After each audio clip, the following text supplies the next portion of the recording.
everyone listening to our broadcast and our panelist members. Very excited to get started with you guys. Our conversation today is the post-COVID food service purchasing approach. There will be a chat feature in the webinar, so please feel free to write questions for a Q&A towards the end of our conversation. If you would like to direct it towards someone specifically, please list their name or the manufacturer. We will also be emailing out this recording to registered webinar guests, so you will receive a copy of this because it is being recorded. On a personal note, I needed to make sure that my toddler crafted sign was appropriately displaying stop before starting today so that my 4-year-old and 2.5-year-old can avoid it. I have learned, though, that it only works with a deadbolt accompanied, but I think they appreciate the false sense of control. So who doesn't these days, right now? So a little bit about myself, and then I will introduce our fabulous panel. I am Tina Donahue, the president of the Buyer's Edge platform. I've spent my career in the food service industry and the last 16 years in the group purchasing space very specifically. Buyer's Edge platform is the next generation group purchasing network. We pool the buying power of operators, work close in partnership with manufacturers as well as distributors to come out with competitive pricing and rebates, create efficient technologies to support ordering and inventory, and even have operators and employee industry experts in the supply chain space. It's important right now, especially in these days, but it always has been in our space in the food service world, that manufacturers, distributors, and operators work together. And I think that's what we're seeing all across the country and the world right now, is that we're not competition with each other. We're here to do what's right in this industry that we love. And that's a little bit of what we're going to talk about. And we really just want to make sure that all of our partners are working together and we're trying to get the best information out there that really can benefit those that are struggling, but also just looking for new ideas and new opportunities. So the times are tough right now, right? We've seen a serious impact of all of our business operations of all sizes. We have operators in our organization from 1 to 10 locations to 250 locations to large casinos and universities. So our space really caters to many different industries, not industries, but many different operator types across this industry. We see our operators really innovating, and we see the power of this in this time, from cooking for hospitals to taking time for renovation or pivoting to grocery to go. It's time of this industry uniting and innovating and survival, and it's great and an admiration to see how much is happening through this time for sure. So today our conversation is focused on food service purchasing approach. It will take some time and shifting, but regardless, we will know that we're going to have to buy new products, and we want to give information that's important and help operators be as smart as possible in these times. To introduce our panelists, why don't we start with Idahoan? Thanks, Tina. Appreciate it, and thanks for the opportunity on Buyer's Edge platform. My name is Craig Gentry, and I'm with Idahoan Foods, the general manager for the food service business unit. I've spent 25 years in distribution operations and the last 20 with manufacturers, both large and small. So really looking forward to the conversation today. And again, thanks very much. Great. Thanks for being here. Unilever? Thank you, Tina. I'm Robert Wallauer. I am a corporate chef for Unilever Food Solutions. For North America, I support our non-commercial national accounts. I've been in the food service business since 16. I was in New York post 9/11. I've gone through the 2008 Great Recession, and to be honest, these are really remarkable times without precedent. So I do appreciate always getting together and sharing collective knowledge, because it's so important right now for understanding how we can best move forward. Great. J.M. Smuckers and Company. Thanks, Tina. This is Pete Krogh. I'm the Director of Channel Marketing for J.M. Smucker. I've been in food service for over 25 years. On behalf of our entire company and Jerry Okinski, who takes care of the Buyer Edge platform every day, thanks for having us on, and thanks for your partnership over the many years. Great. And last but not least, Georgia Pacific. Yes, hi everyone. I'm Alec Frisch. I run the food service business at Georgia Pacific, which is also known as GP Pro. Really happy to be here today, supporting Buyer's Edge and the broader industry as we're trying to get this industry back in business, as we're trying to figure out what this new normal is going to look like. Just really quickly on GP Pro, we've got a deep heritage of supporting hygiene through both our Emotion paper towels and soap and hand sanitizer, and then our Dixie business, cups, plates, cutlery, napkins, food packaging. The origin of Dixie is back in the early 1900s, where we were founded to help prevent disease spreading from public drinking fountains and public cups. So the legacy of our company is really grounded in trying to help out. Excited to share some of those thoughts today and to be a part of this. And then the last thing I want to say is I'm based in Atlanta, so we're starting the experiment of opening back up. It started yesterday. I think we have light traffic, but we're going to learn a lot. We'll be the guinea pigs and excited to partner with everyone going forward. Great. Yeah, those are going to be important topics, and good to know there's, a past in the space of hygiene and things like that. So let's get started with our first series of questions. There's been a lot of speculation and conversation in the industry about how quickly consumers will come back to dine in the restaurant. Given our, unfortunate lack of a crystal ball, we really can only build ideas around what this future would be. So Chef Rob, as a chef, how would you manage deciding how much inventory to purchase before reopening? And are there staple products you would make sure to have on hand at that time? So thank you, Tina. I mean, that's an excellent question and $1 million question when you're planning to reopen without, national guidelines specific, to how to operate, and then state and then local guidelines to maneuver within. There's so much to consider. So at the crux of it, you need to just look at your core menu and what you're known for, because at this point in time, you're going to want to simplify and focus on your core menu offerings, and not to be looking at adding specials and venturing into areas that you're not expertise. You're going to focus on that core menu offering and really narrow it down, because based on what your traffic is going to look like, if you're going to be operating at 50% capacity in the dining room, you're going to have less staff on hand, most likely, to manage your cash flow. So you're going to need to really simplify what that offering is, and then focus on how you're going to execute that with a limited number of staff, front of house and back of house. And you're probably going to need to look at expanding your delivery and takeout offerings if you haven't already done that. So that's going to influence your menu direction as well, because some things just don't translate from the dining room menu to easy takeout. You want to make sure that you're offering guest satisfaction and you're still delighting your guests in the way that they expect from you. So if you're going to start pivoting to some things that are takeout and delivery, you want to make sure that they're going to hold up until the diner gets them home and reheats them along the way. So there's a lot to consider about what, and how you're going to engineer your menu if you're just getting back to reopening, because what's going to happen in the dining room isn't going to translate necessarily directly to takeout. And that being said, once you open, we don't really know what's going to happen down the road. So you don't want to be caught again in a position to have to unwind quickly if there is a second shutdown or a second wave. So you really have to start thinking about,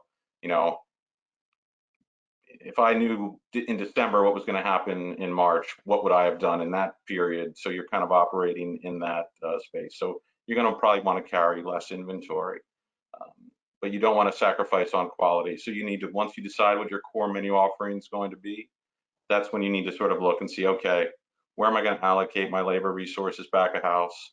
to providing things that I'm known for. If you're known for, a scratch hollandaise sauce, you're not going to purchase, my convenience hollandaise sauce, like, because your guests are going to notice that difference. But if there are certain areas where you can, look to integrate like convenience products within that, aren't going to, take away from the concept, then I definitely would look there, because a lot of them are shelf stable, or they're going to be frozen options, which in case you need to run down inventory quickly, it's going to give you some flexibility to do that. So where I could integrate convenience products into my operation, I'll look to do that. And then there's going to be certain things that, again, that translate better to delivery. If I've never had to buy, portion packs or single serve dressings or sauces or things like that, I'm probably going to have to look to integrate those onto my menu as well. Again, if I run into, a second wave, or I'm not getting the volumes that I thought, at least I know that these are shelf stable products that I'm not going to have to dispose of, without getting the return on investment of those. So, looking at a very specific key product to have back of house, and it's something when I came up, I did a lot, out of culinary school when I was working at restaurants in New York, making stocks from scratch and things like that. It's a lot of labor. It's a lot of product depending on how volume you are. And there are some really great convenience products on the market that can eliminate that. And again, giving you the ability to have less inventory in the walk-in, and then focusing your labor on getting the dishes out the door to the guests. And probably if you're stepping into delivery for the first time, there's going to be a lot of learnings, and you're going to have to be able to course correct. So being able to focus on that aspect of your business and let some things, kind of come up behind it. Yeah, I think that's an important balance, is still keeping the personality of your restaurant, but it is, there's a lot of talk about slimming down the menu. And Craig, so shelf stable products are going to be a sweet spot, especially in this time.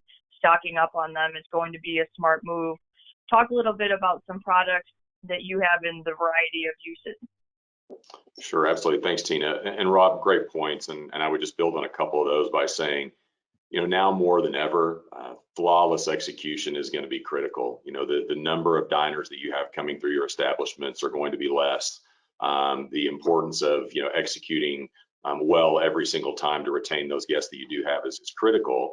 And that means the back of house needs to be foolproof, right? And the more you can make your product offering consistent, and whether that's through a shelf stable product or making sure that, your signature item is executed well, that's just going to be, really table stakes at this point, whereas maybe before there was more leeway. The data continues to show that hygiene, speed of service are going to be the things that guests look at most when they come back. And now that you're having to do dine-in, delivery, and carry out, it just complicates matters.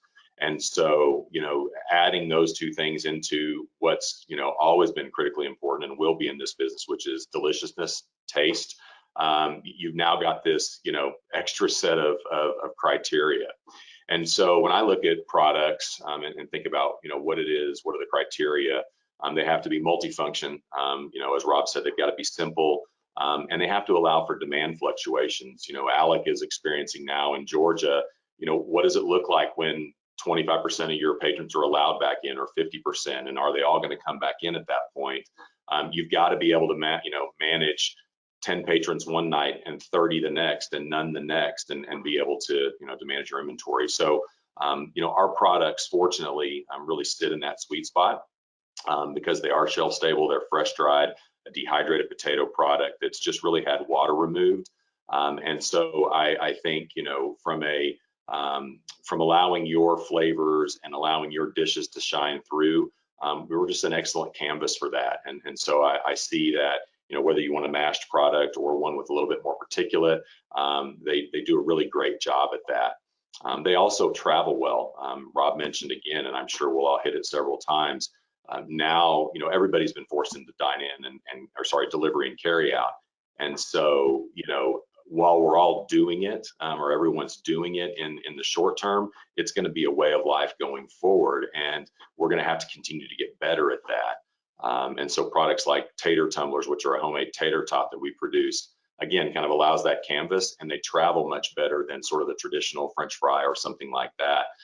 Because customers, right now it's survival, but they will expect, the execution and delivery and carry out to be just as good as dine-in as we move forward. So. Yeah. And to follow up on that, what's the average kind of profit margin between using these types of products versus a fresh potato and in factoring in, labor saving? Sure. In similar applications, our product versus a fresh product will run about a 25 to 30% cost reduction. If you bring in frozen or refrigerated, those numbers will jump to 40 or 50%. And that doesn't really calculate, when you're forced to open a 5-pound bag and what do you do with that afterwards. Again, we've got a little bit more flexibility in the preparation, and so those numbers can actually grow. I think the benefit really is, now that you've got the cost reduction, you have very similar, if not better quality in many cases because of the nature of our process.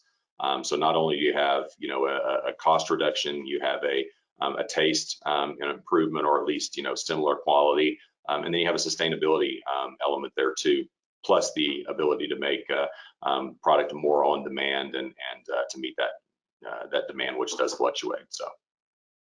Yeah, well, significant, right? If it fits with your menu style and all of these changing times, that's a significant profit margin to be had there. Pete, many of Smucker's products are also shelf stable. How would you recommend an operator prioritizes restocking their pantries and walk-in? Yeah, just building off both Rob's and Craig's comments, all the consumer research points to the fact that consumers want packaged items. They want individual items instead of shared items or open items. So I think it's obvious that things like salad bars are not going to be able to take place, even though people still want the items in the salad bar. They just have to be packaged differently. But then it also applies to the tabletop. Things like a bottle of ketchup, a bottle of hot sauce, a carafe of breakfast syrup are not going to be seen the same way as they used to because other people have handled those. At least that's the perception of the guest. So I think it's going to be important to look at your pantry and see what you have in individual serving items. Examples that we have the packaged portion control items in breakfast syrup, in honey, in peanut butter, and jelly. We also have a packaged sandwich that's a peanut butter and jelly sandwich, the Uncrustable. And that's something that fits both grab and go if you have a grab and go type of operation, or it could be a kid's meal item. Just to give you one example how powerful packaged items are, obviously March was a dismal month for all of us in food service, but that was our highest month ever for shipping Uncrustable sandwiches. So it shows you how things have changed and how packaging is in right now. Don't know how long that will go, but in the interim, that's what consumers expect. And do you see any shift in or sourcing challenges that could inhibit access to any of these products? We have not so far. We've been very fortunate, not having any issue with raw materials. All our factories have been fortunately, we have no issues. So in our business so far, we have not had any issues. We don't foresee any in the near future. Okay, great. And what about you, Chef Rob? Unilever has a variety of internally sourced products. What are your thoughts on any sourcing challenges? Do you see that coming in the future as people start to open up? So when you look at our Unilever Food Solutions business, everyone might not be completely familiar with Unilever Food Solutions, but it's the brands underneath it, everyone is very familiar with. So we have our Hellmann's brand of spreads and dressings, our Knorr brand of ready-to-use sauces and bases, and then we have our Lipton tea brands, which also include Tazo and Pure Leaf. So for the most part, our Hellmann's and Knorr brands are mostly domestic supply chain. So right now we're managing that and controlling inventories. Again, I think it's where we are, shifting production to some more of the PCs and some of the dehydrated items that have longer shelf lives is what our supply chain team is dealing with right now. But from the international supply, it's primarily our tea business. And within the tea business, the vast majority of the tea that we purchase is black tea.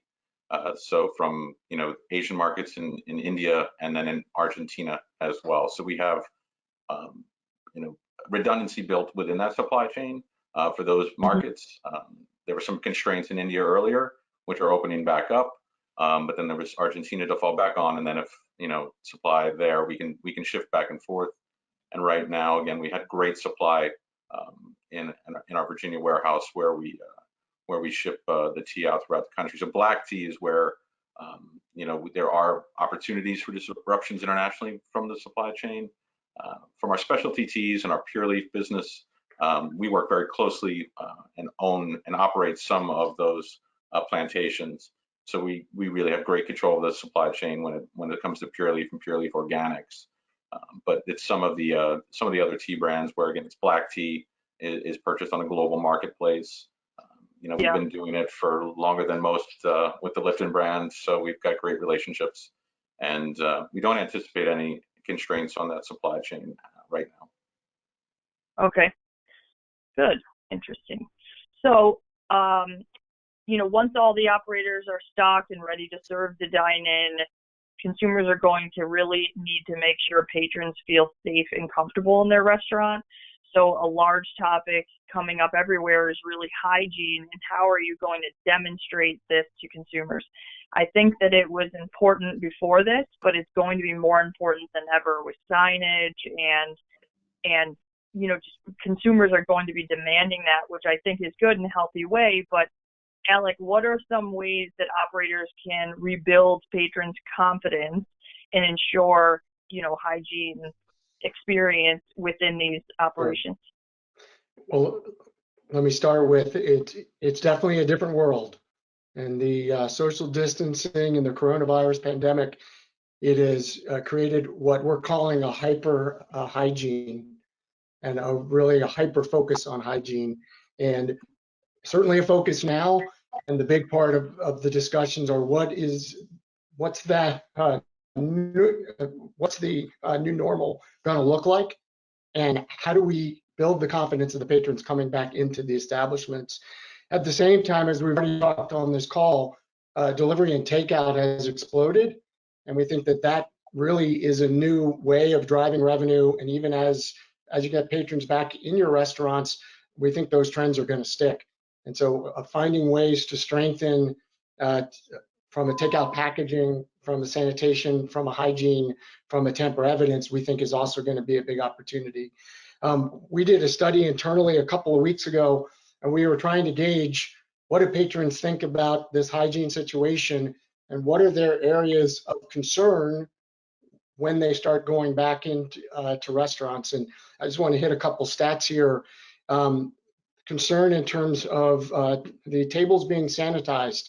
Almost 3/4 of patrons had a bigger concern of that than they did prior to the start of the pandemic. Real concern about unwrapped cutlery and the bins of cutlery and people grabbing into them. And there's a new focus then on the hygiene front. Concern about food service workers touching lids. So there's not only the self-service issue, but there's also the operators putting a lid onto a cup. And there's angst about, are the hands or those gloves clean? There's concern about touching soap dispensers in the bathroom, and issues about about the hand dryers. You got to push the button or you wave, and what's going on there. And then there's also issue, basically, as you sum it all up, there's concerns about, is someone else touching what I am then going to touch? And is it safe for me to touch that thing? And so we're finding that in the bathroom, in the front of house, back of house, lots of opportunities and issues there. And sort of as we boil it down to some of the opportunity areas to address, firstly, we're starting to see a shift back to disposables. So, single-use disposables were under a lot of pressure, both from sustainability, from legislation, and a lot of folks were shifting to permanent wear. And we've already seen in this crisis a lot of outlawing of permanent wear. And we think that the patron is going to want to have access to both clean and safe disposables. And that provides a lot of opportunities. And I can talk a couple of situations. We're also seeing an opportunity for disposables to have systems that are enclosed or to have wrap systems. So if I think of going from a bulk bin of cutlery, we have our SmartStock tri-tower system, which is featured on the picture here. And you can see that piece of cutlery, the bottom end's sticking out. And so it's only you touching it. It's an enclosed system. The employee never actually touches the cutlery as they fill it, and then it's a single use and someone pulls it. So that's an example, whether it's napkins, whether it's cutlery, in terms of providing something that the consumer sees. It's really about giving the cues to the consumer that what they're going to use, what they're going to eat and drink out of is clean. I mentioned touchless. So looking at a self-service operation, a lot of things that either you have to touch, but other people have to touch. And so figuring out solutions around that. I mentioned in terms of hand hygiene. And then a lot of these things are going to apply for delivery and takeout. So there is angst, and there was before, about, is the food and drink I'm getting from delivery, has the delivery driver touched it? Have they eaten some of the fries? Have they had a sip of my drink? So that whole tamper evidence and hygiene is going to be even more important now in this new age of COVID.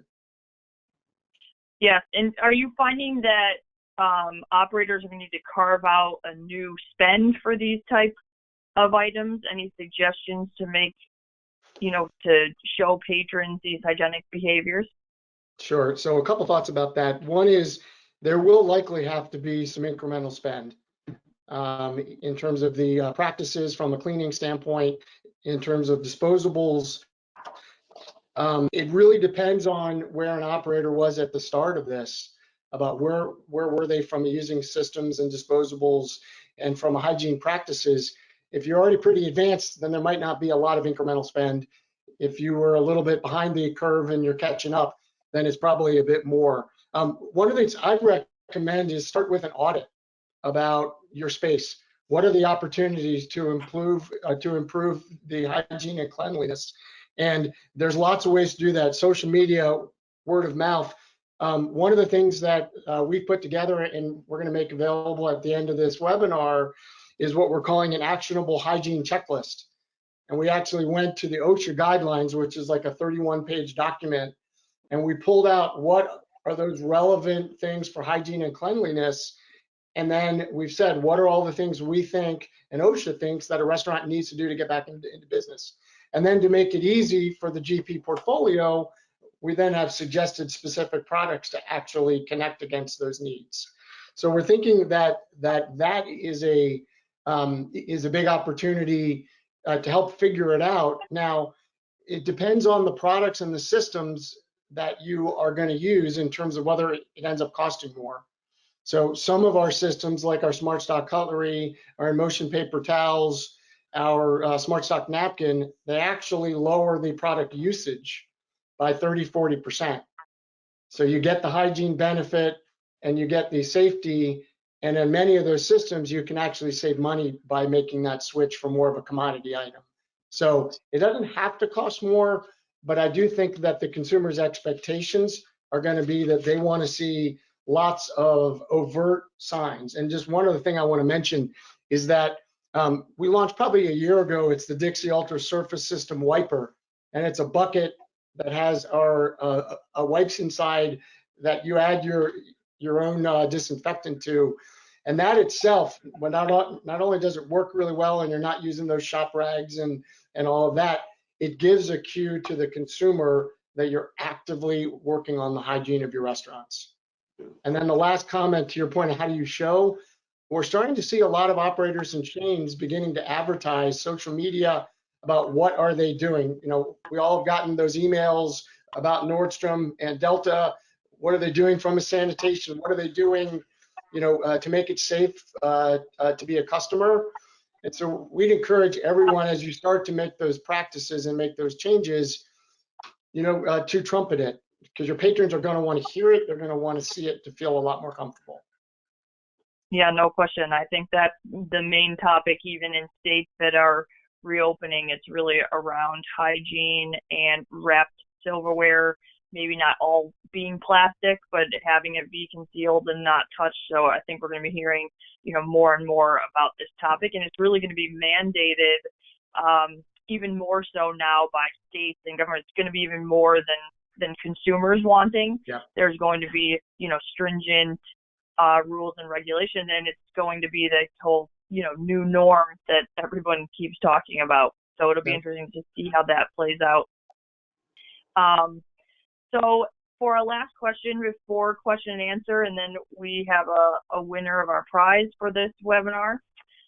I'd like to ask all of you the same question and focus on labor costs. Labor and staffing, is always a delicate balance, and of course, right now it's an even greater issue to balance our costs in this time, especially moving to more shelf-stable products when you're very scratch kitchen and that kind of balance you talked about in the beginning, Rob. What is one product solution you can recommend that can cut down labor and thus, save on cost? And we'll start with you, Chef Rob. Yeah, so I alluded to it in my opening question.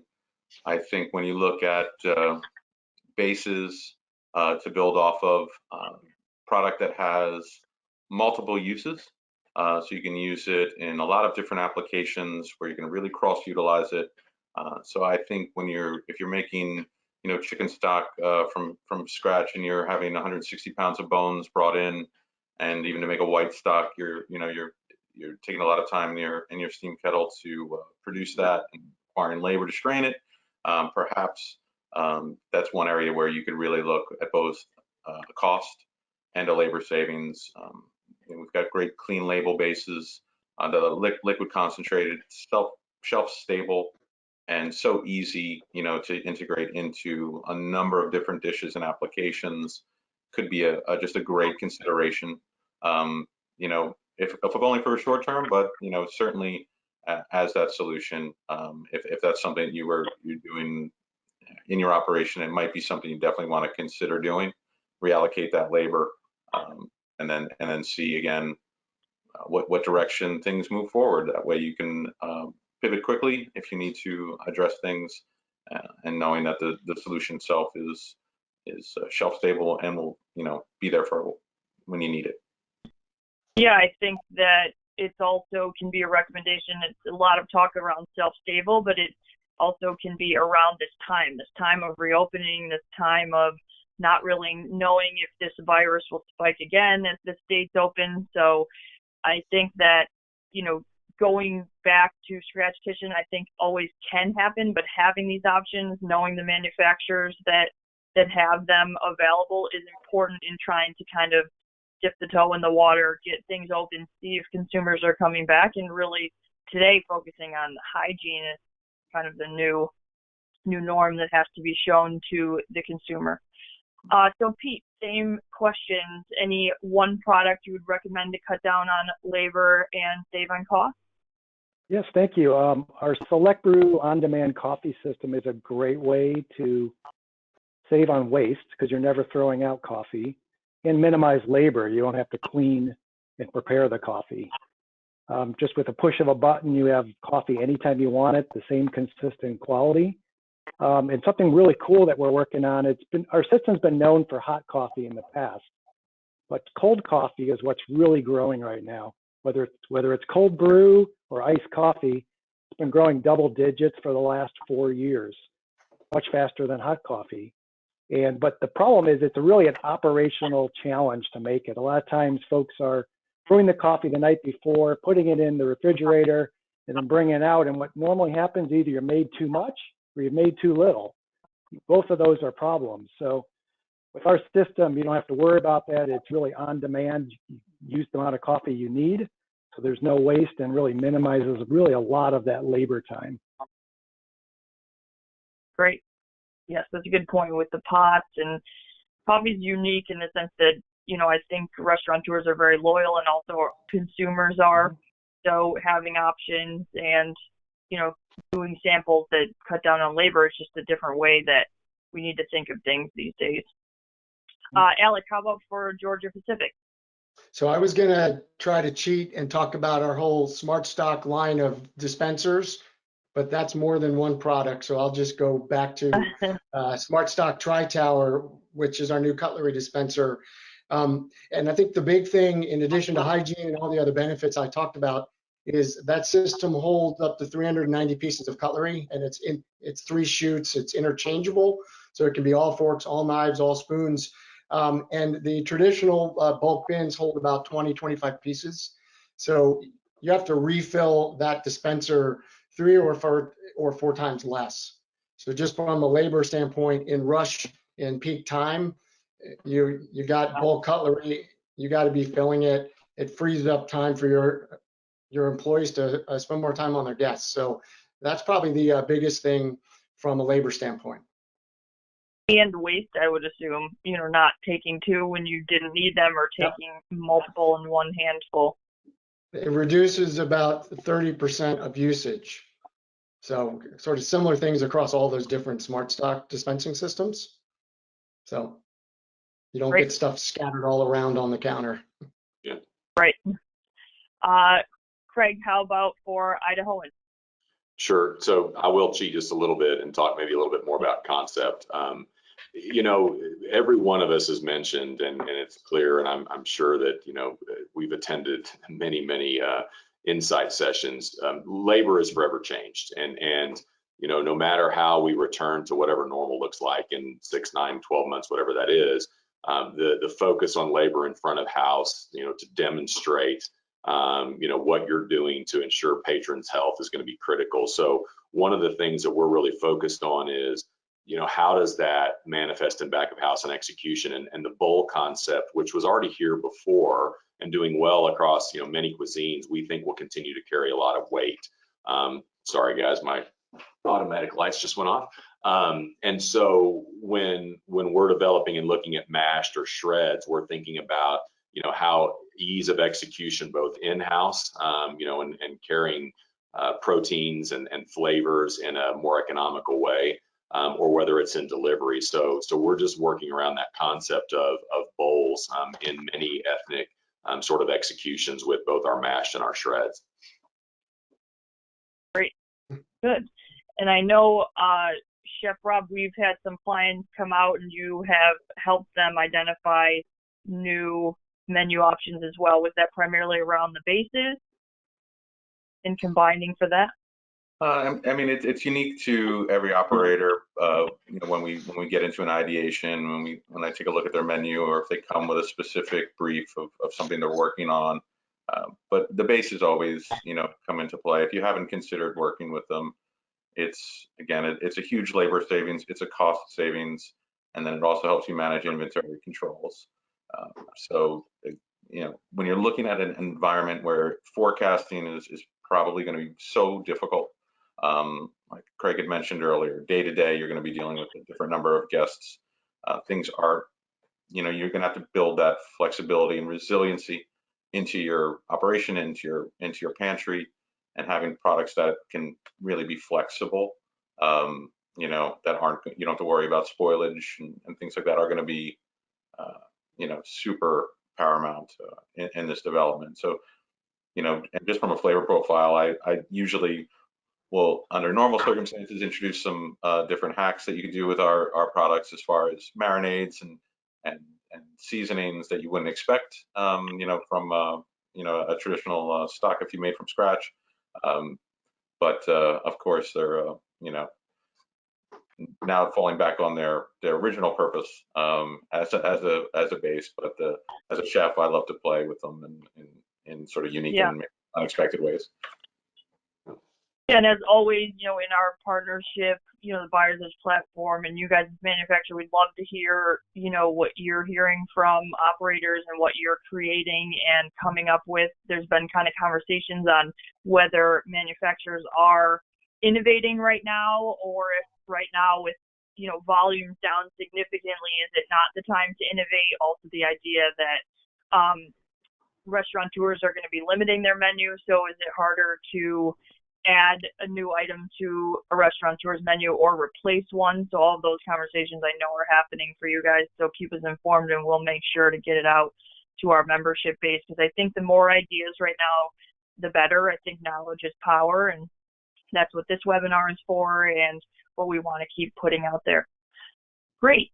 So it's great we have some clear product solutions. I also believe we have some questions, and after that we will announce the winner of the $1,000. So stay on for that.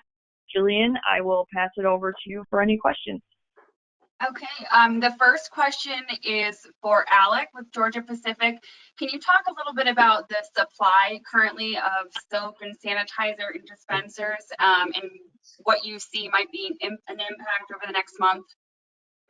Yes, I was expecting I might get something around that. And as you might imagine, we've also had a pretty strong demand of toilet paper and paper towels. So both in our away from home business as well as retail.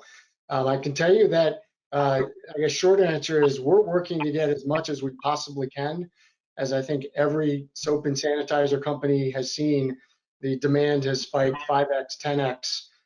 And so just as we are working on producing more and getting more in the market, if you go further upstream, we're getting new sources of the alcohol to actually to be able to make these sanitizers. So I'd say it's an industry-wide effort.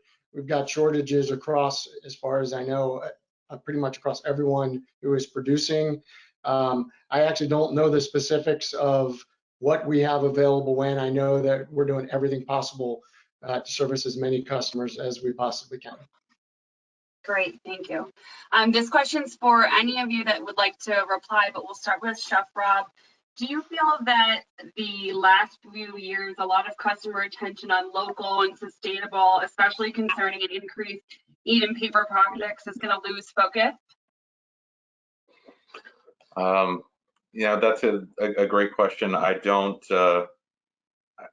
necessarily think so. I think ultimately, you know, you've developed your plan and your concept around your local supply chain, potentially, if that is in the DNA of your concept. I think you are going to have to respond to what your guests are feeling, and I think that's the real wild card, is once restrictions are lifted and people have the opportunity to go back out, after we get over our fears and anxieties, are we going to revert back to exactly how we were behaving? Are we going to adopt new behaviors moving forward? And I think that it goes back to your question around innovation, is it's trying to anticipate what the consumer mindset is going to be when things become a new normal. I don't think we can say return at this juncture.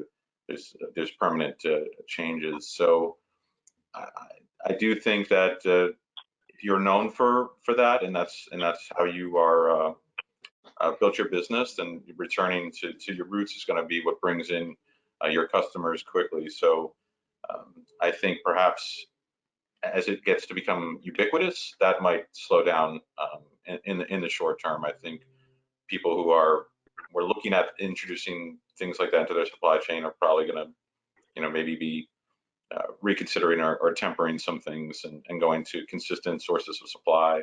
And again, like I said earlier, focusing on your core, things you can execute. Hey, Rob, I'll build on that a little bit. I think what this crisis has done, and I think will bear out over the years, is maybe a little bit more transparency, but also education on what sustainable really is, and when local is sustainable and when it's not. And that's not a positive again or a for or against local, but I think the security of supply element is going to be really important, and not just security, but also the safety. We've had many highly publicized food service issues prior to this, and I think it's just going to continue to highlight that. And so when we look at sustainable, it's about our ability to sustain our supply in a responsible way. So I think that'll continue to be there. I agree with Rob. You can't reinvent yourself and become somebody you weren't, but maybe you've got an opportunity to educate your patrons a little bit more on what who you are and why you do things. And I think people will be open to that. So. Absolutely, thank you. Again, this next question is for whoever would like to reply, but Pete, let's start with you. What do you see as the future for the operations that have a buffet focus? Any suggestions for them on either products or how they can handle things? Yeah, I think folks like Georgia Pacific that make packaging are going to be very happy in the short run. Yeah, all research we've done is that in the short run, people still want those products. We just got to find a way to get it to them. The same thing about, what people have said is that people have been home. They have been eating not as well as they probably did in the past. They haven't been exercising as well because of some of the stress. And what I've seen in research is that people are going to want to eat well again when they go back out. We got to try to find, those kind of solutions for them. So things like salad bars and certain buffets are certainly going to appeal to consumers. We just have to find a safe way of getting consumers' trust back in them. So that whether that's, maybe some creative ways we haven't figured out yet. So a couple of thoughts, if I could just build on that. So, the state of Georgia, as I mentioned up front, opened up restaurants yesterday with some pretty strict guidelines, and they have, at least for the moment, there are no buffets or salad bars, and they've actually closed basically anything that's self-service. So that's clearly not a long-term game plan, but it is a way of getting back out and getting there. I think it's going to start with availability of hand sanitizer. I think in restaurants, at some point, I believe we will get back to buffets and salad bars. There'll be a sanitation at the start, and probably at the end, there may end up having to be disposable serving items. There may need to be some sort of a mitt or something for the patron to use. So we got to figure all of that out together. It certainly has not been planned, but I do think that finding a way to give the cues that you're cleaning regularly and to actually give the patron an opportunity to clean before and after is one start to that. And I think we're going to have a lot of trial in different states, and collectively we'll end up getting to a good place, but it won't be exactly what it was a couple months ago. Mm-hmm. Alec, this question is actually for you. The state of Georgia and many others are working on mandates at the state level. One of them that's come out is the requirement for pre-rolled silverware. Do you have any insight into whether that is the use of disposable or stainless silverware? Great question. So I got an email Friday night, which gave, I think, 6 or 7 different specifics. One was, I think, 10 patrons per 500 square feet. It was employees have to have education for hand washing and sanitizing, self-service buffets, all of that gone. And then it said pre-rolled silverware. And I don't think we know what that means. I haven't seen any clarification of it. I think what they're trying to avoid is patrons actually grabbing permanent wear and then touching the permanent wear, and they don't want it sitting out on the tables, just sitting on top of a napkin from a sanitation standpoint. So I suspect it will vary by type of establishment, fine dining versus fast casual. But I haven't seen any clarification specifically around permanent wear versus disposable. Okay, thank you. This question is open to all of you. There are plant closures in the industry. The attendees on this call would like to know a little bit about what each of your operations are doing to ensure sanitization and safety from the manufacturing level. So let's start with you, Craig. Sure. So, it depends widely on the type of manufacturing you do, right? I mean, and everybody's seen the meat plant closures, et cetera. And I think most people are familiar now with the proximity that those workers have to stand and work together. In our business, fortunately, there's significantly more automation, and that allows for a social distancing naturally in our plants. We've taken steps within the plants, not only for PPE for our workers, but also for potential of additional other barriers. We've staggered shifts.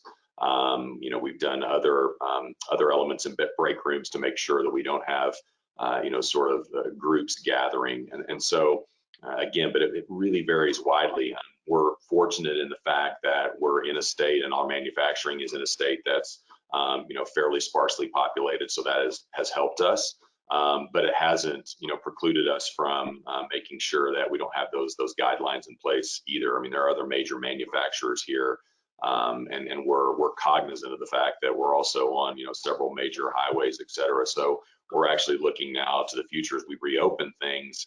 And for example, people are coming from Salt Lake City to Yellowstone. How do we make sure that we continue these kinds of measures and make sure that we've got security of supply? So that's where we are.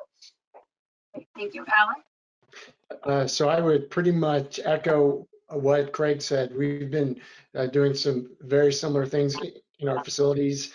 I think there's 11 different plants and mills which touch the food service business. To date, we've been extremely fortunate, and I would say purposefully fortunate from the standpoint of practicing social distancing and PPE, and really all what Craig was saying, that been up and fully in business. It's interesting on the toilet paper and paper towel front, which that demand has been intense. We've actually been able to produce almost 20% more toilet paper and paper towel than we were doing a couple of months ago. So it's a testament to our team and the mills, and a really important part of that has been staying safe and staying up and running, and it's been going extremely well so far, but very proactive. And the other thing I'd say is very, very cautious and careful. If there is any risk or any possibility of something happen, we've taken some pretty extreme measures, which has really helped it to limit, if there's been an impact, to a very, very small impact. Pete, go ahead. Yeah, similar to Craig, we're very fortunate that a lot of our plants are very automated. So doing some of the social distancing is not a concern or a challenge like it is in some of the meat processing plants and such. We're following all the state guidelines, which are a little different for each state, but in general, temperatures are taken when workers arrive. They're arriving from different entrances than they usually do, so that people aren't all gathered together. They're not meeting in break rooms. So all the kind of things you're hearing about is what we're doing. And so far, we've been really very successful with that. We're, again, very fortunate. We really have all our plants are operating at 100% right now. That's great. Rob? And being a global, enterprise, food solutions, we saw, things developing in Asia before they reached, our shores here. And China is our biggest market. Second, behind that is North America. So we started to implement very strict measures at our production facilities long before any of the states we operate those manufacturing plants in even mandated any, statewide social distancing orders. So we've been operating under that well in advance. So we felt like being proactive, we got ahead of it and had a good plan in place to ensure, the continuity of our supply. So we are at 100% manufacturing capacity right now, and we are going to keep those measures in place. With no intention of taking our foot off of the gas when it comes to that. So right now we are, very lucky and grateful to have that experience overseas, and really it did allow us to put a plan in place when lockdowns became necessary, staggering shifts, maintaining social distancing, and like Pete and Craig, we don't have shoulder to shoulder line workers like a lot of the meat processing plants do. So we're lucky that we can implement those strategies without really causing any disruptions to the process. Great, thank you. And then this last question, Alec, this is for you.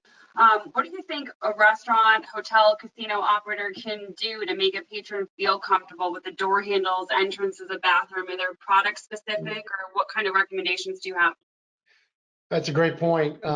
So one of the things, and it's been a niche product for us, but it's getting bigger, is called Safety Guard, and it's a little dispenser that has a little piece of tissue that you pull down and you use it to open up a door or to open something up. And that's one specific thing in terms of what we believe is that patrons like to have some semblance of ownership of it.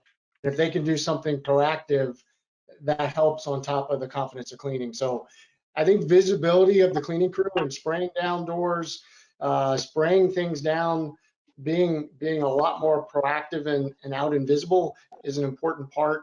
And then I would say providing hand sanitizers in more locations helps the patron. And then, like I said, that small product is something that we're seeing a lot of interest in terms of giving the patron an opportunity to actually use something. Great, thank you. So we're just about at the top of the hour. And that's all we probably have time for questions for.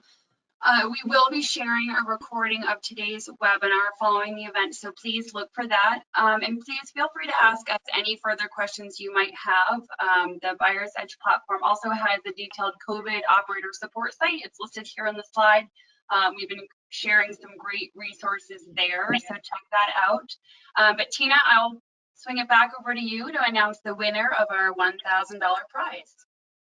Great. Yeah, and I think if there were any other questions, we could post them on our social media, get the answers from these manufacturers. So definitely want to make sure we're able to answer everyone's question. Okay. And the winner of the $1,000 for business needs, development, relief funds of your choice is